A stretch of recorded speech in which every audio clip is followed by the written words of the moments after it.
Hello everyone. The flight of India's property market continues to remain on great heights.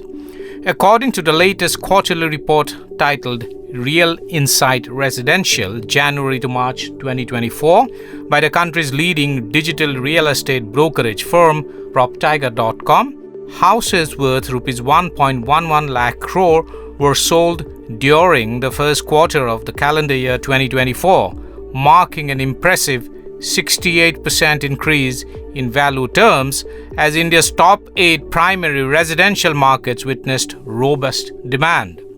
PropTiger.com data reveals a 41% surge in housing units sold. The rupees 1 to 3 crore price range dominates new supply, while properties priced above rupees 1 crore spiked to 37% of sales. We'll explore these trends with experts Mr. Vikas Wadhawan, CFO REA India and business at proptiger.com, and Ms. Ankita Sood, head of research, Housing.com and proptiger.com, delving into market dynamics. Hello and a warm welcome, Vikas and Ankita. Delighted to have you here. Thank you, Gaurav. It's always a pleasure to be on the show with you. Thank you, Gaurav. Thank you for having us. Vikas, first to you. The latest report from proptiger.com shows significant growth in housing sales, both in volume and value terms. Now, how do these numbers impact the broader economy? And I'm asking you these questions because there's a lot of implications that they're also taking place in the secondary sector. For instance, what implications do housing sales hold for industries such as cement and steel that rely very heavily on the real estate sector for growth? Vikas?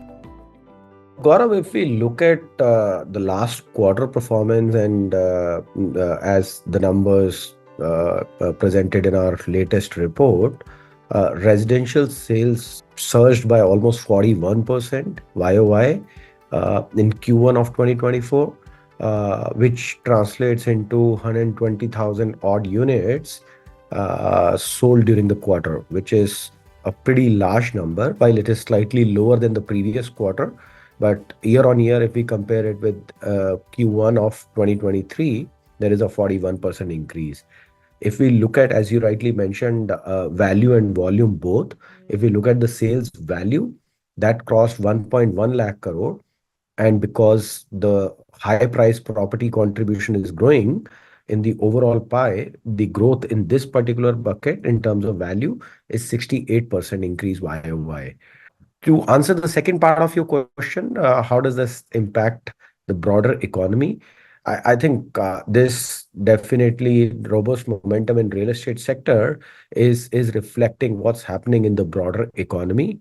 The overall growth sentiment we are seeing, whether in manufacturing, in automobile sector, the massive investments done by the government in infrastructure, whether it is road infrastructure, rail infrastructure, and even in air and cargo infrastructure, that is translating into boost in the overall economy.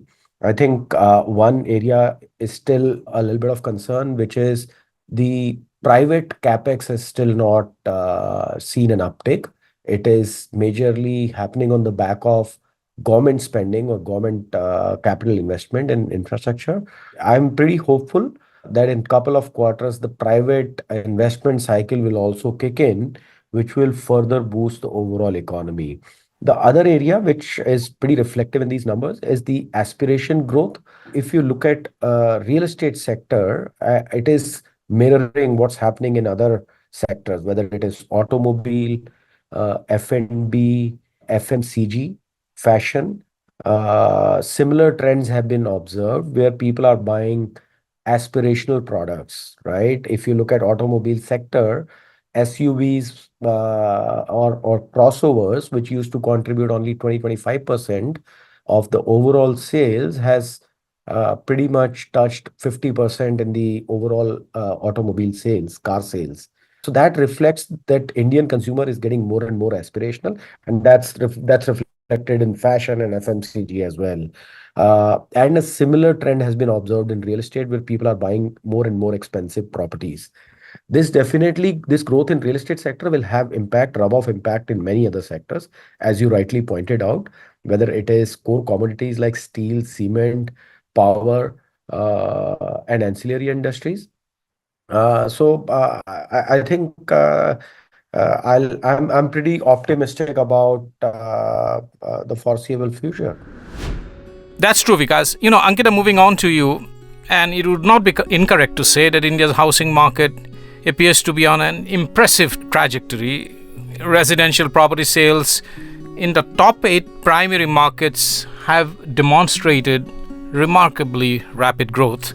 What, according to you, are the factors driving this robust trend? And do you believe this is sustainable in the long run? How long do you think this is going to sustain, Ankita? So, I think Vikas very well summarized what's happening and what we have seen in the first quarter. Now, the housing market, we all know, it's experiencing a bull run right now, and both demand and supply have kept their momentum strong, maintaining the above 1 lakh mark, and that's also happening in the first quarter.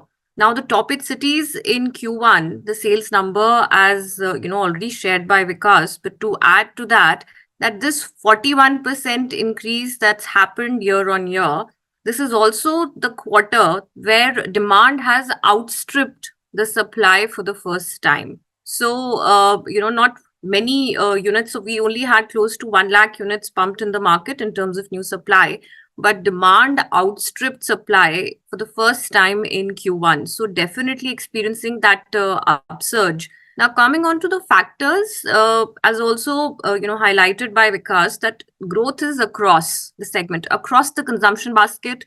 You talk about automobile, you talk about fashion, you talk about anything related to discretionary spending. So home no more is just viewed as something of a necessity, a safe haven, but also a lifestyle, upgrade. So that shift in consumer behavior has significantly impacted, the consumer buying predisposition post pandemic.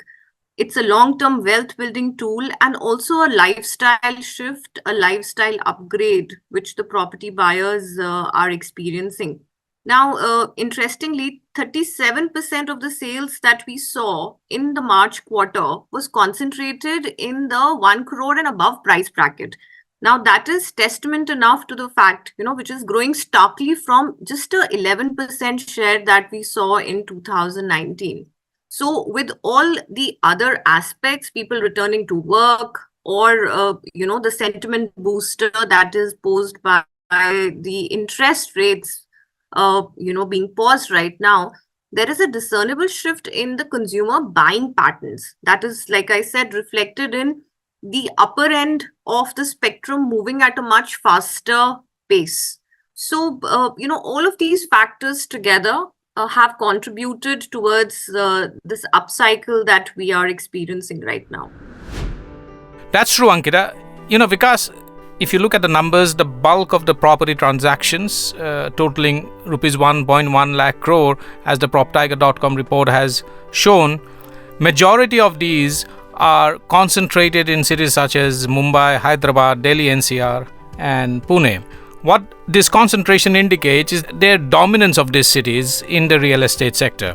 But if you look at the numbers in detail, if you do a deep dive and if you actually disaggregate the numbers, which are the new emerging housing markets and cities beyond these urban centers that do you see emerging as new property hotspots, Vikas?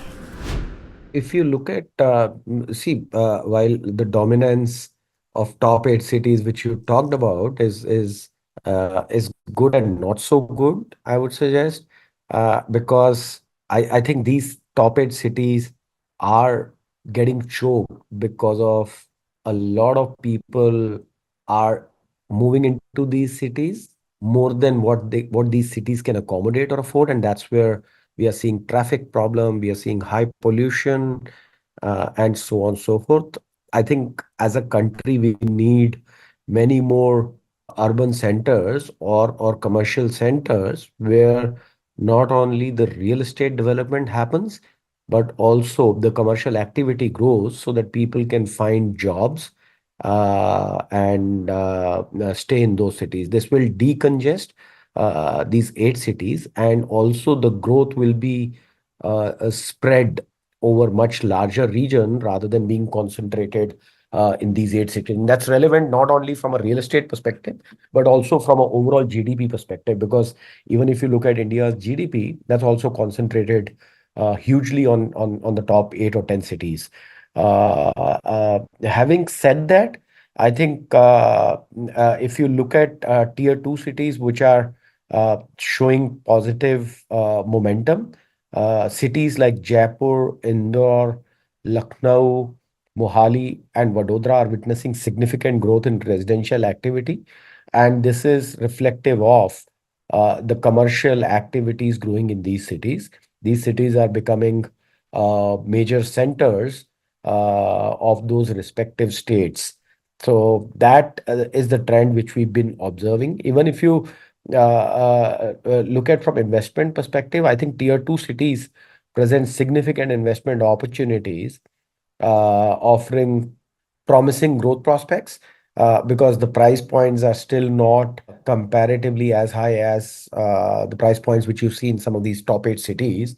So there is an opportunity of significant growth in prices in tier 2 cities. Also, when we talk about top 8 cities, I think uh, we are very conveniently expanding the geography of these 8 cities. And because if you look at now, when we talk about Delhi NCR is now pretty large, where Gurgaon itself is continuously expanding from DLF 1 to 3 or 4, originally, which was considered as Gurugram, now expanded to golf course extension, New Gurgaon, Dwarka Expressway, and so on and so forth. Similarly, in Noida, it has expanded to Yamuna Expressway, Greater Noida West, and so on and so forth. So I think the city boundaries are expanding, and we need much more urban centers, and tier 2 city expansion or growth will contribute to that. That's right, Vikas. Ankita, finally to you. If you look beyond the major cities, can you please highlight some recent trends from the IRIS index, particularly around growth in the tier 2 markets and adjoining areas? What, according to you, are the factors that are fueling this growth? And more importantly, how do you see these trends shaping the future of these mini metros, Ankita? So Gaurav, like Vikas already mentioned, it's time that we look beyond the top 8 cities. The whole economy is controlled by the top 8 cities, but they have their own hiccups also, like we're seeing in case of Bangalore. But post-pandemic, I would say the tier 2 cities have literally come out of the shadows. And we are seeing that trend being exhibited in our IRIS index, so the property buy index. Now, in this index, we track 42 key cities, where property buying activity takes place. And interestingly, the top, apart from the top 8 cities, the tier 2 cities index has been trending 47 points above the top 8 cities. Now, that is, a substantial leap over the top 8 cities. Now, what it signifies is that the property buy search activity that's happening on our platform, the high intent, high volume search activity in these tier 2 cities, be it Jaipur, Lucknow, Kochi, Goa, has been on an upsurge if we compare it to the top 8 cities.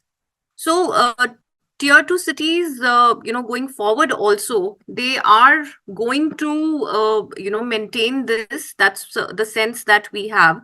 The factors fueling the tier 2 cities, see, they were always existed, just that they did not come to the forefront. And post-pandemic, that shift, because many of us went back home and, wanted the same amenities, facilities, the demand factors got created in the tier 2 cities. And so that spread of urbanization also happened, be it on, let's say, the e-commerce platform or the actual, in terms of the property side of it. We saw all of that happening in the tier 2 cities. So mostly that was one of the major kickoffs for these cities coming into the forefront.